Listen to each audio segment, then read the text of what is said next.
Bienvenue à tous. Mesdames, Messieurs, la convocation du corps électoral acté pour les communales et municipales au Bénin, c'est la grande mobilisation au niveau des états-majors des formations politiques, du moins pour celles supposées y prendre part. Sur la ligne de départ, déjà une dizaine de formations politiques, UP, BR, FCDB, FCBE, UDBN, DUD, MOL Bénin, PER, PRD, PFR, GSR. D'autres se bousculant aux portes du ministère de l'Intérieur. Mesdames, Messieurs, la liste pourrait s'allonger en attendant l'arbitrage de la Sénat et accessoirement celle de la Cour constitutionnelle, le cas échéant.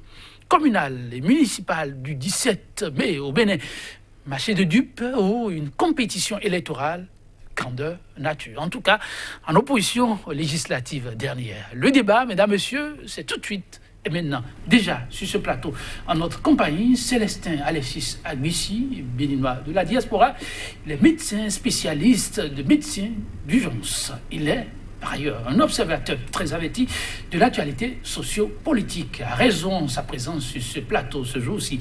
Célestin Alexis Agbissi, bonjour. Bonjour, monsieur Joël Tondi. Et merci pour la disponibilité. C'est un plaisir et un honneur. Merci bien. En face de lui, un homme qui n'est plus à présenter, Antoine Adoukonou. Il est un acteur politique, membre du bloc républicain. Il a accepté de nous accompagner durant ces 46 minutes. Antoine Adoukonou, bonjour. Bonjour, monsieur Joël. Et merci pour la disponibilité renouvelée. C'est moi. Mesdames, Messieurs, les communales et municipales, vous le savez déjà, sauf un grand coup de tonnerre dans le ciel politique béninois, l'UP et le BR, les deux partis du régime au pouvoir, comme on le dit, les seuls à siéger pour l'instant à l'Assemblée nationale, devraient cette fois-ci avoir de la compagnie. Ah oui, un bon nombre. À leur côté, pour le scrutin du 17 mai prochain, pas moins de 9 partis.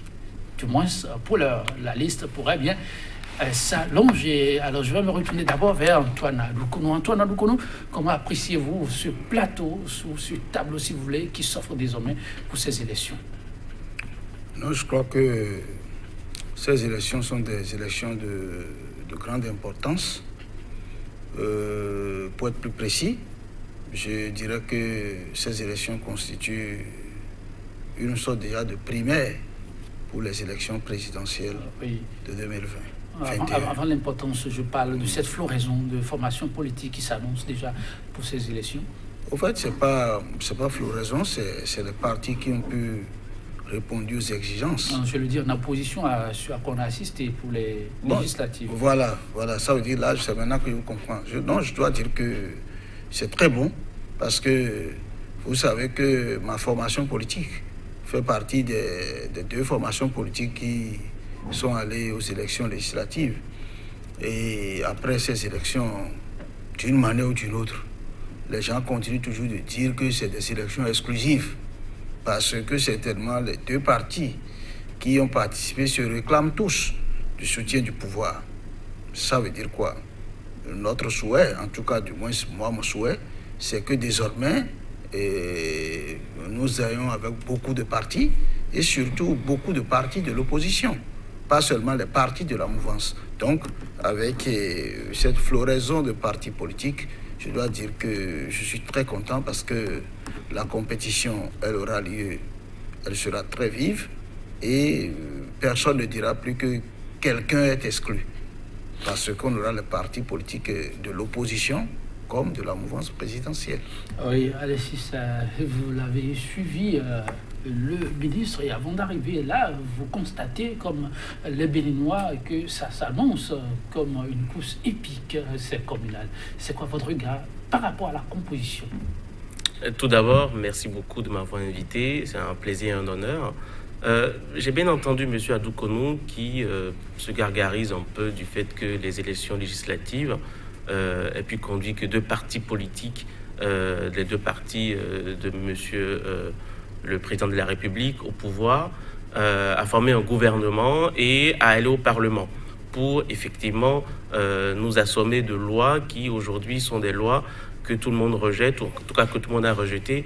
Et nonobstant le dialogue des 10, 11 et 12, nous nous rendons compte aujourd'hui que l'ouverture, en tout cas ce qu'on peut appeler l'ouverture pour les autres partis politiques, ne sont que de la poudre aux yeux en tout cas vues de l'extérieur, et ne peuvent conduire qu'à une tentative de tension permanente, d'autant plus que on ne peut pas changer les règles du jeu en cours du jeu et aujourd'hui se réclamer démocrate.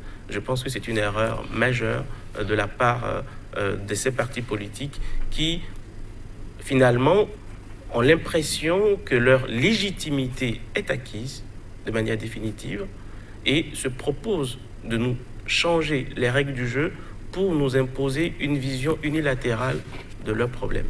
Le problème, c'est pour tous les Béninois, et sans relative mise à distance des processus, on ne peut pas comprendre les dessous des cartes, et c'est ce que nous allons essayer de décrypter. Oui, on va y aller.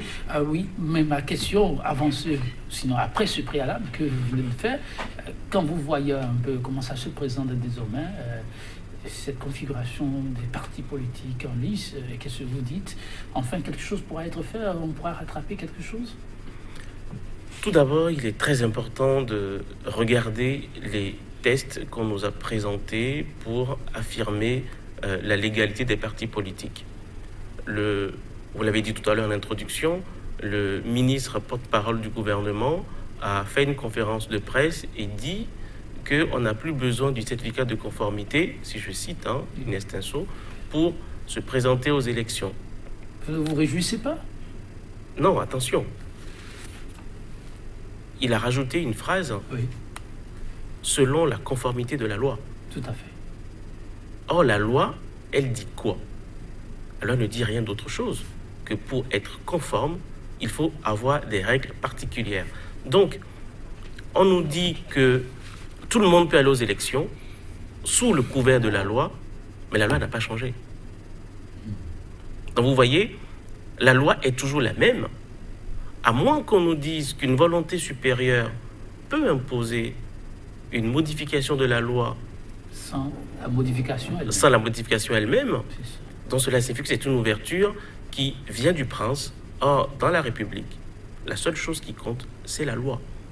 Donc on modifie des lois, on prend des résolutions qui ne respectent pas la loi elle-même parce qu'on veut montrer qu'on veut s'ouvrir. Ce n'est donc une ouverture factice qui impose aux acteurs politiques de respecter une seule volonté, la volonté du prince, et non pas celle de la loi. Vous pensez que les deux sont comme pipés d'avance? Il est toujours inutile de faire la politique de la chaise vide. Merci. Je reviens vers vous. Vous aurez répondu à ma question. Votre vis-à-vis a sorti un point un peu majeur. Le second point, c'était justement ces interventions du porte-parole du gouvernement qui a fait des clarifications qui s'y posent. Mais votre vis-à-vis croit savoir que dans ce jeu, ça ressemble à tout, sauf une décision émanant d'un régime démocratique. Car là, le test n'a pas disposé de cette disposition. Mais comment se fait-il que l'autorité, on décide qu'on met de côté une disposition qui quand même existe toujours? Qu'est-ce que vous répondez? Il parle même de prince. Je crois que... Bon, ce que je voudrais dire... C'est un préalable. Allez, oui, monsieur Alexis, je souhaiterais qu'il soit précis sur ses préoccupations. Parce que je suis disponible pour répondre... Allez-y, pour ne pas pas le temps. Bon, je voudrais... Puisque il y a un tout mélange là. Le ministre a rappelé qu'on n'a plus besoin du certificat de conformité aujourd'hui pour aller aux élections. Mais ce que le ministre a rappelé, je me demande même s'il fallait même rappeler, puisque le certificat de conformité est devenu une pièce caduque depuis le 17 mars 2019. Depuis le 17 mars 2019, il n'y a plus aucune pièce qu'on appelle certificat de conformité. Donc, il s'agit simplement d'un rappel qu'on n'en avait même pas besoin. Le certificat de conformité a vécu. Ok, on gagne alors le porte-parole du gouvernement, justement, puisqu'il faut évoluer, si vous le permettez, Alexis, aussi. Les Béninois, je le cite, disait le ministre porte-parole du gouvernement, Alain Roron, là, les Béninois vont avoir droit à des élections communales et municipales transparentes, crédibles et inclusive. Je m'en arrête là avant qu'on ne poursuive. Lorsque le gouvernement pas la voix de son ministre en charge de la communication et porte-parole de surcroît, fait de ces genres de déclarations. Qu'est-ce que vous, en tant qu'acteur politique, vous dites? Non, ce que je dis est ceci. Les élections législatives que nous avons vécues, qu'on a clarifiées d'élections exclusives,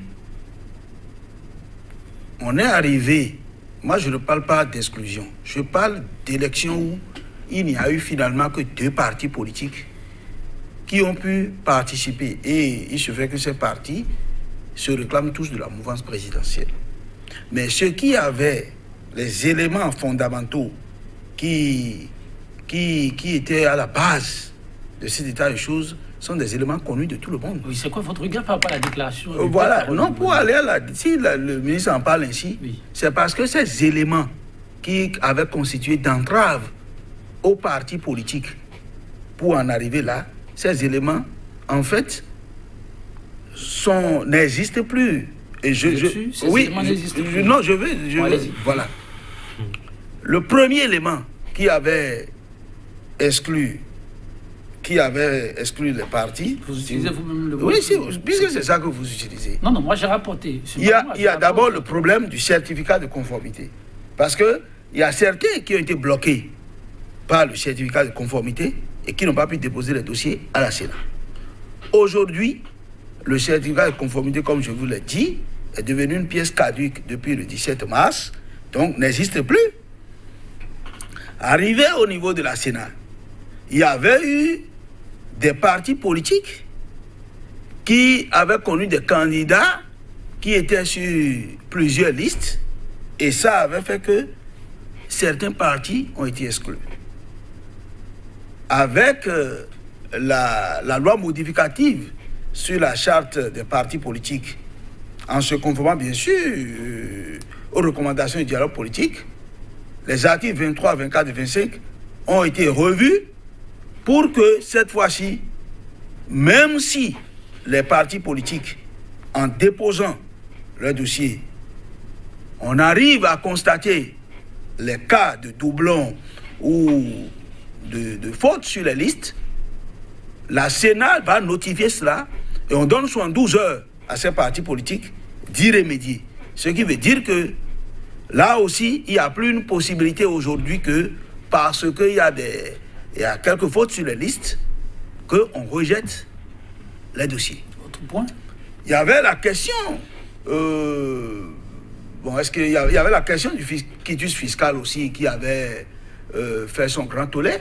Aujourd'hui, le gouvernement a ordonné la direction des impôts à délivrer le quitus fiscal à l'intéressé, quitte après à poursuivre le recouvrement des impôts. Juste pour qu'on ne dise pas que c'est parce que le candidat n'a pas pu honorer ses engagements vis-à-vis du fisc qu'il n'a pas pu avoir le quitus fiscal. Et on a dit que dès que l'intéressé fait la demande, il y a un délai court dans lequel il doit pouvoir l'obtenir. Donc, moi je crois que les sujets qui avaient fâché pour nous conduire à cette situation, à l'épreuve du temps, le gouvernement et l'Assemblée nationale, tout le monde à travers le dialogue politique, on a fait le point et ces éléments, à ma foi, ont été éradiés. Et en temps normal, on doit avoir des élections non seulement inclusives, mais apaisées comme le ministre l'a dit. Voilà, et Alexis, vous l'avez suivi. Le ministre, je rapporte là, pour nos téléspectateurs qui n'ont pas pu peut-être suivre, le ministre se veut rassurant. Les prochaines joutes électorales se feront dans une transparence hors pair et seront des plus crédibles, mais aussi inclusives. Je rappelle à nos téléspectateurs que M. Adou-Konou vient de dire que le 17 mars, le certificat de conformité a disparu. Je tiens à rappeler, puisqu'il aime la loi, que c'est le juge suprême constitutionnel qui a introduit cette règle. Et donc, en termes de parallélisme des formes, tout simplement, il revient au juge constitutionnel de l'enlever. Comment est-ce qu'on peut accepter que le 17 mars 2019, donc avant les élections du mois d'avril, le juge constitutionnel puisse se dédire et ne permettre qu'à 2 partis politiques d'aller aux élections en éliminant les autres. Donc, il y a un problème au niveau de la loi. Première chose. Deuxième chose, pour répondre plus clairement à votre question, donc c'est un argument qui pour moi est un non-sens juridique, est un non-sens constitutionnel. Deuxième chose, il est évident que la situation générale de notre pays, la crise socio-économique et surtout politique qu'elle a engendrée, avec tout ce que nous avons vu, la fermeture des frontières au Nigeria, la paupérisation réelle des individus et de la population générale, la crise de l'école avec toutes les conséquences, les tensions permanentes dans des régions de notre pays, nous amène à penser que nous sommes dans une situation où la paix en tant qu'élément constitutif de notre vivre ensemble est toujours menacée. Elle est menacée parce que nous avons l'impression qu'il y a des lois qui sont faites sur mesure, circonstancielles, qu'on peut, d'un claquement de doigts, abolir, minimiser par des erreurs mineures majeures, et que finalement, sous une pression, et il faut le dire très clairement, il faut le dire, nous ne sommes pas au Bénin dans une autarcie, nous ne sommes pas au Bénin dans un cas d'isolement, nous sommes au Bénin sous le regard du monde. Et le monde, en nous regardant, nous dit, mes chers amis, ce que vous faites est délétère pour toute la sous-région. Ce que vous faites est délétère pour vos populations. Et donc, ce n'est que sous cette pression-là qu'on donne l'illusion, je dis bien, et j'emploie le mot précis, l'illusion que nous sommes dans une compétition ouverte. L'illusion parce que si on prend les lois, et encore une fois je me réfère aux lois, si on prend le titre 2 de la loi 2019-43 du 15 novembre 2019 portant le code électoral sur les élections qui nous intéressent, il y a des incongruités qui ne disent pas leur nom. Allons-y, vous parlez d'incongruité. Vous vous rendez compte qu'au niveau du chapitre 1er de l'élection, l'article, s'il vous plaît. Le titre 2 des dispositions particulières, chapitre 1er de l'élection des membres du conseil communal, puisqu'on parle des élections municipales et communales. Nous savons tous que cette loi, Rappelez-moi l'article. vous savez, de l'article de 181, L'article de 181. non, 181, de 181 à 187.3. Okay. Allez, arrêtons-nous juste là. Ok. D'accord ? Nous savons que le code électoral demande aux partis politiques d'avoir sur le plan national, dans le but d'assainir la multitude des partis politiques qui ont toujours existé, d'avoir un taux de 10%. D'accord ? Or, nous savons très bien que les règles particulières qui s'imposent aux élections municipales décrivent déjà, avant qu'on ne prenne en compte la validation de la liste, qu'au niveau local, au niveau de l'arrondissement, cette liste est déjà 10%. Donc nous avons un double fenestrage, d'accord, un double rempart, qui va créer une tension insurmontable dans les résultats. Expliquez-vous. Je m'explique. Imaginez par exemple, je prends le parti, allez, prenons le PRD. Le PRD est bien implanté dans l'Ouémé Plateau. Il est difficile aujourd'hui au PRD de faire 10% sur l'échelle nationale. Très difficile.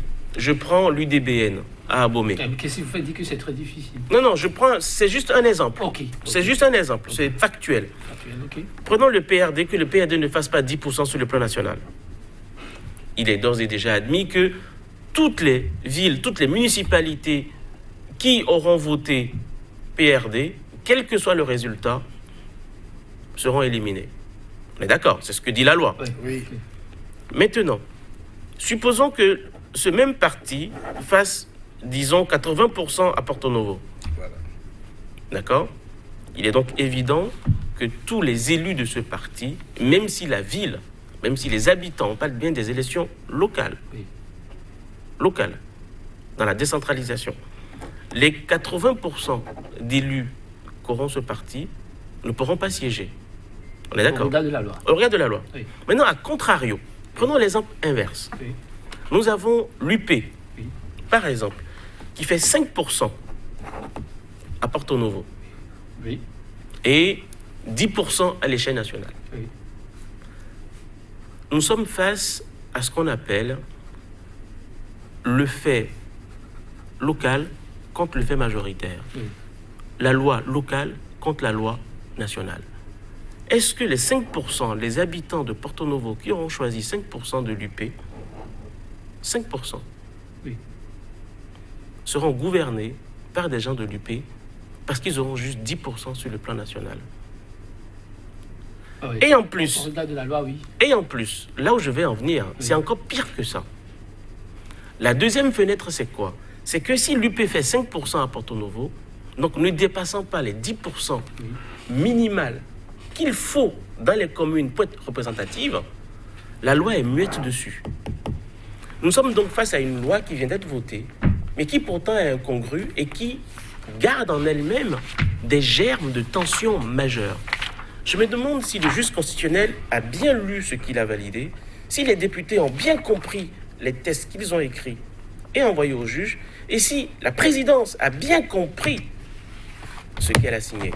Parce que nous sommes face à un problème qui est relativement simple. On met une double barrière pour supposer contrer les opposants. Et en fait... Non, ce n'est pas pour les opposants, hein. Qu'est-ce que vous dites comme ça? Je dis, les lois ont été faites sur mesure. Et je l'assume parfaitement, très clairement. Et je dis que même ces lois-là qui ont été faites, elles sont mal faites. Parce qu'elles contiennent en elles-mêmes des germes de tension. Et même, elles ne disent rien dans le cas que je viens de citer. On a un parti politique qui a 10% sur le plan national et qui est donc validé pour pouvoir positionner ses élus au conseil municipal. Oui. Mais ce même parti, à l'échelle locale, n'atteint même pas le quotient minimal, les 10%, pour pouvoir être validé. Et donc le parti majoritaire sur le plan local, mais qui n'a pas 10% à l'échelle nationale, est éliminé. Et même le parti qui devrait prendre théoriquement le relais n'a même pas le minimum de base pour pouvoir être représentatif de la population locale. On revient vers vous. Et donc c'est un échec patent de la loi. Et on veut que nous respections une loi qui est mal conçue, mal ficelée et qui comporte en elle-même les germes d'une tension majeure. Et surtout, elle est muette, sourde et muette. Sourde et muette, assez d'éléments, oui.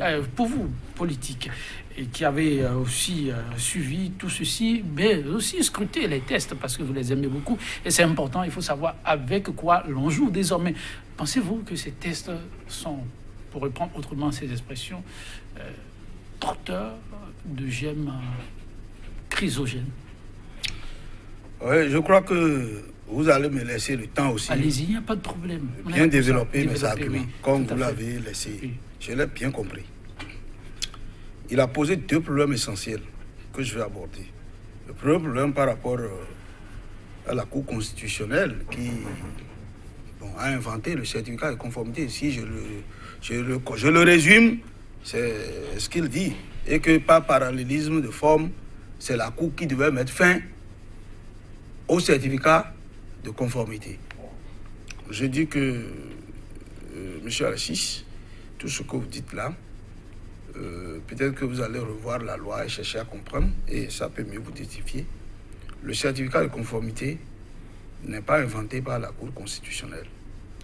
Il faut relire la décision de la Cour qui a fait sortir le certificat à tête reposée, et vous allez comprendre que la Cour est partie de plusieurs analyses du code électoral cumulées avec la charte des partis politiques pour en arriver là. Concrètement, il s'agit de comprendre quoi? Mais c'est toujours la Cour qui a décidé, c'est cela? Oui, je vais vous expliquer. Non, laissez-moi aller. Je vous laisse. Ce que je dis souvent aux gens, quand on me dit que la Cour a inventé le certificat de conformité, je dis que si c'est ça, la Sénat a inventé la carte d'électeur. Vous ne verrez dans aucune disposition qu'on a demandé la carte d'électeur comme pièce pour aller aux élections. Vous ne verrez pas. Ce que le législateur a dit, c'est qu'il faut être inscrit sur la liste électorale. C'est ce que le législateur a dit. Et c'est la Sénat qui fait l'interprétation pour dire que si on est inscrit sur la liste électorale, c'est que la pièce qui représente cette inscription, c'est la carte d'électeur. Et la Sénat, en conséquence, demande la carte d'électeur comme pièce devant rester dans les dossiers. C'est pareil pour le certificat de conformité. Vous ne verrez dans le code électoral aucune disposition qui dit, comme pièce pour aller aux élections, il faut le certificat de conformité. Mais la loi dit il faut être parti politique pour aller aux élections. C'est ce que la loi dit. Et dans la nouvelle disposition, il y a que on est dans deux vitesses. Il y a les partis qui sont nouvellement créés, mais il y a des partis qui, conformément à l'article 56 de la charte, sont dans des dispositions de mise en conformité. Et la loi a donné un délai de 6 mois pour qu'ils se conforment. D'accord?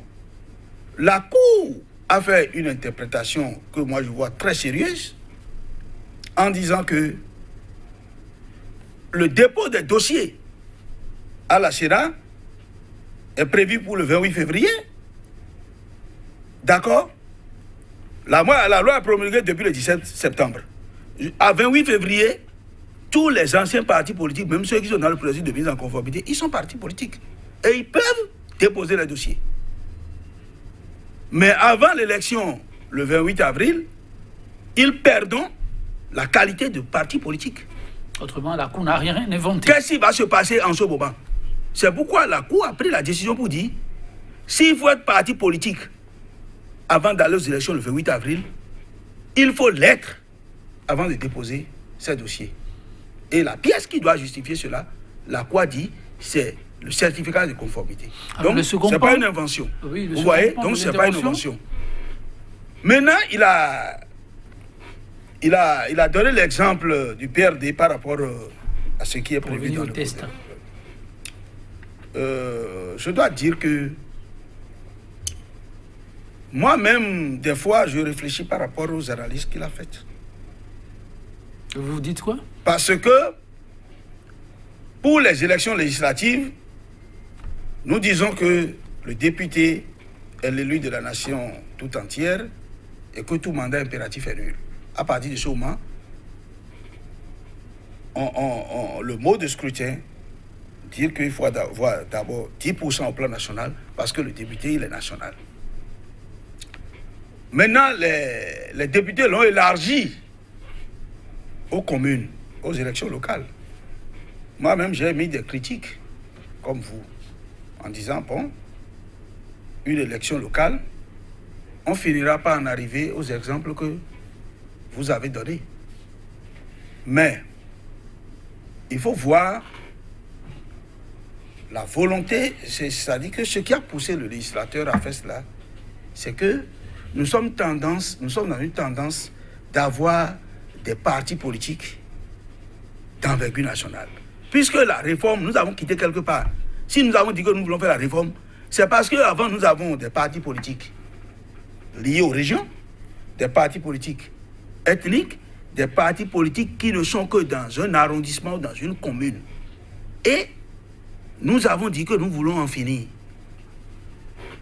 Pour en finir, il faut prendre des dispositions qui obligent les gens à effectivement comprendre que le tout ne suffit pas de créer son parti politique, mais il faut avoir une envergure nationale pour faire face au mode du scrutin. Oui, c'est ça qui a poussé le législateur à dire il faut 10% aussi pour les partis politiques au plan national. Est-ce qu'aujourd'hui, vous ne vous dites pas qu'on crée un problème, on essaie de régler un problème et on en crée un autre? J'en viens. Je l'ai bien écouté, puisque ce qu'il a dit là, moi-même je suis toujours dans ces analyses.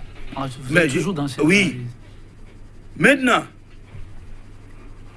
le problème qu'il a posé, d'abord il y a le fait que vous avez dit que si l'UP a 5%, il pouvait avoir les sièges. Non, c'est pas possible. Vous avez la loi là. Vous allez lire... non, vous avez la loi là. Vous allez lire l'article 187.5. D'accord? Si vous lisez, c'est par rapport au mot du scrutin. Allez-y pour nos téléspectateurs qui n'ont pas le document. L'article 187.5 dit si aucune liste n'a recueilli ni la majorité absolue, ni les 40%, je rappelle plus haut que quand vous avez 40%, vous avez la majorité absolue. Ça, c'est déjà dit. Au moins des suffrages, les sièges sont répartis entre toutes les listes à la représentation proportionnelle suivant la règle de la plus forte moyenne à l'exclusion des listes ayant obtenu moins de 10% des suffrages exprimés. C'est pour vous dire que même si le parti, c'est-à-dire qu'il y a d'abord la question d'éligibilité. Il faut avoir 10% au plan national. Lorsque vous n'avez pas 10%, vous avez 0 conseil communal. Quel que soit... Et même là, déjà, avant d'aller au second palier, Oui. sur ce premier palier, votre Oui. vis-à-vis pense que ça pose problème. Il donne un exemple, une grande formation comme le PRD dans son fief, et qui arrive à avoir 85% au plan local. Donc, le choix des populations à la base. Mais au plan national, malheureusement, on n'arrive pas à avoir ces 10%. Pour lui, ça pose problème et ça peut susciter d'autres mots à la base. Qu'est-ce que vous en dites? Je suis entièrement d'accord avec lui, mais je vous ai dit que moi-même, j'ai fait la même analyse que lui. Ok. Mais j'ai dit que nous sommes en train de faire une option en disant que nous voulons aller vers les grands partis politiques. Mais pour cette option, Non, il faut fermer les yeux sur ce problème. L'option là, Oui. si on fait en évitant, si on veut éviter les 10% au plan national, là, nous allons permettre que des partis politiques restent au niveau des communes, des régions, des arrondissements pour animer la vie politique. Et s'il n'y a pas, pour éviter ça. est-ce qu'on ne peut pas avoir C'est pour éviter cette ça. réponse et en même temps régler le problème que ça pose Mais d'instabilité à la base? C'est pour régler. C'est pourquoi j'ai dit que qu'est-ce que nous voulons? Quelle option nous voulons? Nous avons dit que nous ne voulons pas. Vous avez donné le bon exemple. Le PRD, la RB, c'est ces partis qui ont poussé les gens à réfléchir comme ça. Ah bon? Oui, parce que actuellement, vous avez vu que le PRD est allé un peu dans le nord, aller mettre. Si ce n'était pas le cas de 10% là, vous ne le verrez pas aller pour là-bas. Attention, il va rester. attention, le PRD, c'est déjà arrivé depuis 90 qu'ils aient eu des députés dans le Nord. Ça, c'est l'histoire Ce que je dis politique là, du Bénin. Oui. ce que je dis là, quand on dit que vous devez avoir un parti politique d'envergure nationale, cela donne dans votre conscience que vous ne pouvez pas rester seulement dans votre commune pour animer la vie politique. Que vous ne pouvez pas rester seulement dans votre département pour animer la vie politique, que vous êtes obligé d'animer la vie politique sur toute l'étendue du territoire national. Et vous oblige donc à dire que le fond n'est pas différent de l'Adja, il n'est pas différent du Tendi, puisque vous avez besoin de tout le monde pour regrouper les 10% au plan national. Donc, on est parti de quelque part et on a un objectif à atteindre. Et vous savez, on ne peut pas faire les omelettes à casser les œufs. Quelle que soit la loi qu'on va prendre, il y aura toujours des avantages et des inconvénients. Un des inconvénients, par exemple, c'est ça que M. Alexis pose, parce que vous allez voter pour des gens dans votre commune et vous allez voir des gens pour qui vous n'avez pas voté devenir votre maire. Et donc, les partis politiques ont grand intérêt à expliquer aux populations pour que les populations comprennent les enjeux, pour savoir pour quel candidat voter. Il ne s'agit pas de voter pour un candidat qui se met sur une liste qui n'aura pas les 10%. Si vous le faites, vous allez perdre vos suffrages. Pour le moment, c'est ce que le législateur a demandé. On va faire avec et on va voir les problèmes. Ensuite, tirer les conclusions. C'est vrai, ça pose un problème qu'il a dit. Mais je dis que si on tient à ce problème-là, on ne va pas obligé. Avancer. On n'avancera pas, on aura encore des partis qui vont rester dans leur commune pour avancer. Votre vis-à-vis était on ne peut plus clair, il faut avancer. Pour avancer, on ne saurait faire les omelettes sans casser les œufs. Votre crainte, il dit qu'il la partage. Voici ce qu'il propose. Que les politiques, ceux-là qui veulent vraiment diriger, aillent en mission, qui deviennent des messagers, qu'ils parlent à leur population. Voilà la condition. Pour que, s'ils découvrent des visages auxquels ils ne sont pas familiers, pour lesquels ils n'ont pas voté, qu'ils puissent comprendre et puis la vie continue. Oui, c'est ça. Vous savez, je l'ai bien entendu avec sérieux et je prends juste le test qu'il vient de lire pour lui faire comprendre que même là, il est encore dans l'erreur. Ah bon? Il a oublié de dire à l'exclusion des listes ayant obtenu moins de 10% des suffrages exprimés. Oui. Cela signifie quoi? Je reprends encore le même exemple. Si un parti politique dans une localité fait 85% et n'a pas 10% à l'échelle nationale, cela signifie que les 5, 6, 10 autres partis, ils vont se partager le reste des 15%. Oui. Si aucun parti ne fait les 10% à l'échelle locale, qu'est-ce qui se passe? Je dis que la loi est muette là-dessus. La loi, si aucun des autres partis dans cette commune, dans cette localité, n'atteint les 10% des suffrages exprimés et que le parti majoritaire est éliminé, on ne peut pas partager les élus entre ces partis-là parce qu'ils ont moins de 10% des suffrages exprimés. C'est ce que je suis en train de dire, de manière pure et simple. Donc, la loi ne couvre pas toutes les éventualités de représentation au niveau du peuple. Et là encore, vous avez dit, mais il faut y aller, comme c'est une expérience. Donc, non, ça, c'est pas une nouveauté. non. L'ancien code était toujours comme ça. Non. Oui, Donc, puisqu'on veut aller de l'avant, il faut mieux faire. Donc, oui, allez-y. Faisons l'expérience. Oui. Faisons l'expérience. Sauf que si on fait l'expérience, qui va départager les gens? Est-ce qu'on va reprendre l'élection? Est-ce que le juge constitutionnel va décider, en passant au-dessus de la loi, va réinterpréter la loi? Vous savez, Certainement. il y a la loi et l'esprit de la loi. Tout à fait. Ce que vous êtes en train de dire, vous parlez de l'esprit de la loi. L'esprit de la loi, là où la loi devrait nous emmener. Or, dans les faits, la loi ne nous emmène pas là. Et donc, il y a une divergence majeure entre ce qu'on voudrait faire, ce qu'on espère faire, ce qu'on a imaginé faire et la réalité du terrain. Parce que la réalité du terrain, c'est quoi? C'est que nous avons une hégémonie drastique de deux partis politiques sur l'échiquier national qui a été conçu de toutes pièces pour les échéances législatives que nous avons vues, avec les résultats que nous avons vus. Je tiens quand même à rappeler que nos législateurs qui ont commis ces lois, dans certaines régions de notre pays, il n'y a même pas eu de vote. À Kandi, par exemple, il y a eu 17 votants. Je dis bien 17 votants. Dans certaines localités, il y a eu 0 vote. Je dis bien 0 vote. Pour les raisons que nous savons, avec les conséquences que nous savons. Je comprends très bien qu'il faille assainir la vie politique dans notre pays, puisque le passé, tel que nous l'avons vu depuis 60 ans, a créé d'une manière ou d'une autre ce que nous vivons aujourd'hui. Mais n'empêche, et ça qui est important, n'empêche, qu'est-ce que nous voulons dans le pays? Qu'est-ce que nous voulons pour les populations? Qu'est-ce que nous voulons pour notre peuple? Ça, c'est la vraie question. La méthode qui est utilisée, les méthodes qui sont utilisées sont extrêmement cavalières. Elles sont cavalières parce qu'elles dénient à des individus le droit, voire même le devoir de participer à la vie de leur pays. Avec toutes les réserves qu'on peut mettre sur les anciens désordres, sur la manipulation des partis politiques dans notre pays. Empêcher les gens de vouloir faire, de vouloir contribuer à la réussite de leur pays. Empêcher les gens de vouloir réussir à la limite dans leur propre pays par des lois qui créent une exclusivité de fonctionnement pour certaines personnes.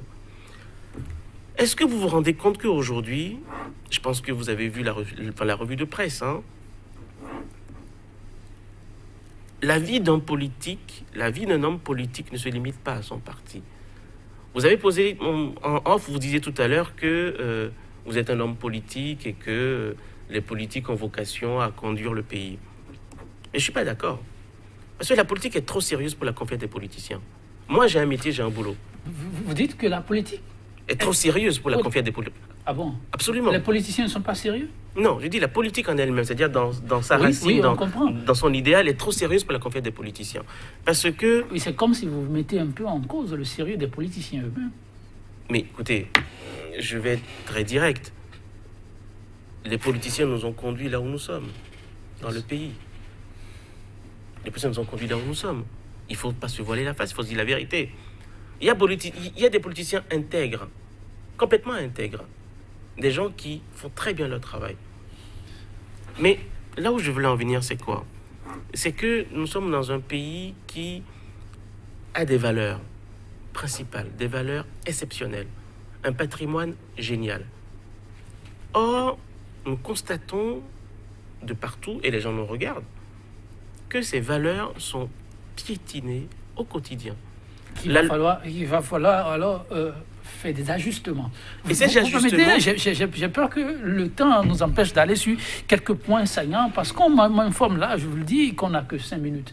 Je suis tenté rapidement de vous demander, on y reviendra avec votre permission, j'espère qu'on aura la chance de vous avoir. C'est quoi pour vous le défi majeur au travers de ces élections? Le défi majeur, c'est sur le terrain. Le défi majeur, c'est que les populations puissent comprendre et puissent savoir que leur voix compte. Leur voix compte. Or, je crains aujourd'hui que le vrai problème ne soit pas les élections en elles-mêmes, dans la multiplication des participations des partis politiques, Ah bon? qui ont d'ailleurs, fort à propos, été ouvertes entre parenthèses, parce que le parti FCBE, malgré sa configuration actuelle, pourrait être le creuset de tous les déçus, de tous les mécontents, et rafler tous les sièges. Donc, effectivement, sur ce plan-là, l'ouverture des élections municipales au plus grand nombre est, à mon sens, une tactique bien vue de la part du pouvoir pour émietter les voix et empêcher les gens d'avoir les 10%. C'est très clair. C'est très clair. Je pose la même Deuxième question. chose, non. Bon, allez-y rapidement, parce qu'on va devoir conclure. Je dis qu'il me reste 1 minute. Et en plus, Oui. les élections municipales qui doivent permettre aux acteurs locaux, je dis bien aux acteurs locaux, qui connaissent très bien le milieu, qui connaissent très bien le terroir, de permettre aux populations de s'intéresser à leur vie au quotidien. Et ça, le taux de participation devrait être la mesure à laquelle doit être évaluée ces prochaines élections. Parce qu'on a vu 4%, 23%, 27%, et là, le taux de participation est un enjeu majeur pour le pouvoir, raison pour laquelle il se démultiplie, se départage partout et fait dire au ministre pour le pas de parole du gouvernement que venez, oyez, bonnes gens, venez, tout est ouvert, on vous laisse passer. Merci, on revient vers vous. Oui, allez-y, on n'a qu'1 minute. Si vous ne restez pas dans la fenêtre, je serai obligé d'interrompre, quitte à ce qu'on relance notre plateau. Allez-y. Bon, vous savez, il a posé beaucoup de problèmes. Oui. Le temps pour l'essentiel, le défi. Non, le temps n'est plus là pour qu'ils répondent. Parce que tous ces problèmes qu'il pose là, c'est vraiment des réponses suicidaires. Oui, on reviendra sur les réponses pour le défi. Il a dit quelque chose finalement là, qui a retenu mon attention. C'est-à-dire que le gouvernement, en ouvrant la voie aux gens, c'est pour les empêcher d'avoir 10%. Et moi, je lui réponds en disant que ceux à qui on a ouvert la voie, s'ils sont dans cette logique, ils devraient se regrouper au lieu de s'éparpiller. C'est pourquoi moi je dis que quand je vois les partis qui vont aller chercher les récépissés, j'ai même pitié d'eux. Parce que le mot du scrutin veut que vous soyez regroupés. Et vous-même, vous courez pour aller chercher les récépissés. Votre conclusion? Donc, ce n'est pas la faute au gouvernement, même si c'est la faute à ceux-là qui... l'opposition qui n'est pas capable de rester ensemble. Antoine Adou-Konou, votre mot de la fin pour ce plateau? Non, je crois que je suis resté sur ma fin. Vous y reviendrez? Je reviendrai sur cette question des élections communales. Et vraiment, si je peux avoir encore des questions comme celle que pose Alexis là, j'aurai le temps quand même de bien éclairer les choses. Merci à vous, oui, Alexis, si vous devez conclure, vous. Écoutez, je dirais une chose. Le Bénin est un bien commun. Le Bénin est une patrie commune. Et je demande à tous ceux qui aiment leur pays, tous ceux qui voudraient travailler pour leur pays, de se rendre compte d'une chose. Nous devons rentrer pour travailler pour notre pays. Moi, je fais le choix personnel de rentrer dans mon pays pour contribuer à son rayonnement. Et je ne me croiserai pas les bras. Je dirai toujours ce que je pense. Et je dénoncerai toujours toutes les anomalies, les iniquités. Merci à vous, Célestin. Alexis, on reviendra. C'est un plaisir de l'apprendre. Oui, merci aussi à vous, Antoine Adou-Konou. Il faut un peu de tout pour pouvoir bâtir un monde. Et les étrangers ne pourront pas le faire à la place des Béninois, ce qui est sûr. 100% Bénin, ce sera tout. Je vous accompagne sur ce proverbe africain. Apprécier chaque instant, quel qu'il soit, comme un apprentissage, est une bien délicieuse initiation à un avenir radieux. Prenez soin de vous. Demain, c'est un autre jour pour d'autres défis à relever. Au plaisir et à très bientôt.